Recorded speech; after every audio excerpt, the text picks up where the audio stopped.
নমস্কার বন্ধুরা, সবাই কেমন আছো? আশা করি সবাই ভালোই আছো। চিকেন তো সবাই রান্না করতে জানে, তো আমি এইভাবে রান্না করি, তাই তোমাদের সাথে একটু শেয়ার করলাম।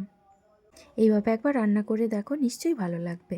তো প্রথমে চিকেনটাকে ভালো করে ধুয়ে নিয়ে এরপর চিকেনের মধ্যে পরিমাণ মতো লবণ, হলুদ গুঁড়ো, লঙ্কা গুঁড়ো আর একটু সর্ষের তেল দিয়ে ভালো করে মাখিয়ে নেব। ম্যারিনেট করে কিছুক্ষণ রেখে দিলে টেস্টটা কিন্তু খুব সুন্দর। মাংসের আলুগুলো একটু নুন হলুদ দিয়ে ভালো করে ভেজে নিয়েছি।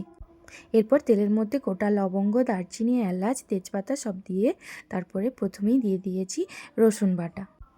এরপর দিয়ে দিলাম আদা বাটা, দিয়ে ভালো করে একটু ভাজা ভাজা করে নেব।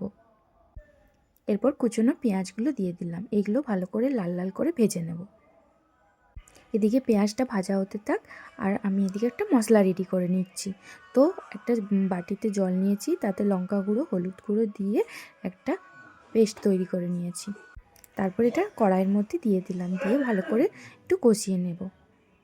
কুচনো টমেটোগুলো এরপর দিয়ে দিলাম। তারপরে এর মধ্যে একটু চিনি আর মশলা কষানোর জন্য যে নুনটা লাগে সেটা দিলাম, দিয়ে ভালো করে কষিয়ে নেব।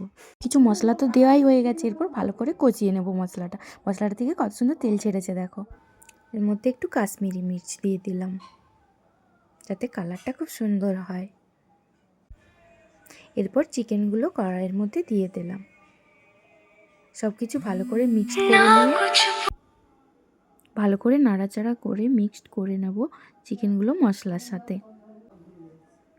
খুব ভালো করে কষিয়ে নিতে হবে। গ্যাসের ফ্লেমটাকে বাড়িয়ে রাখতে হবে, দিয়ে ঢাকা দিয়ে দিয়ে ভালো করে কষিয়ে নিতে হবে। চিকেনের মধ্যে আলুগুলোও পড়ে গেছে, ওগুলো ভালো করে কষিয়ে নেব। ভালো করে কষিয়ে নিয়ে এবারে দেখো চিকেনের মধ্যে জল ঢেলে দিয়েছি, এবারে ভালো করে একটু ফুটিয়ে নেব জলটা। দেখো কত সুন্দর কালার এসছে চিকেনটা, আর খেতেও কিন্তু খুব সুন্দর টেস্ট হয়েছিল।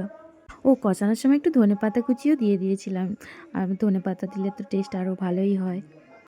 তো সবাই তো চিকেন রান্না করতে জানে, কিন্তু আমি এইভাবে রান্না করি। তো এইভাবে কে কে রান্না করো জানিও কমেন্টে। তো চলো আজকে আসি, পরে আবার অন্য কোনো ভিডিওতে দেখা হবে। টাটা।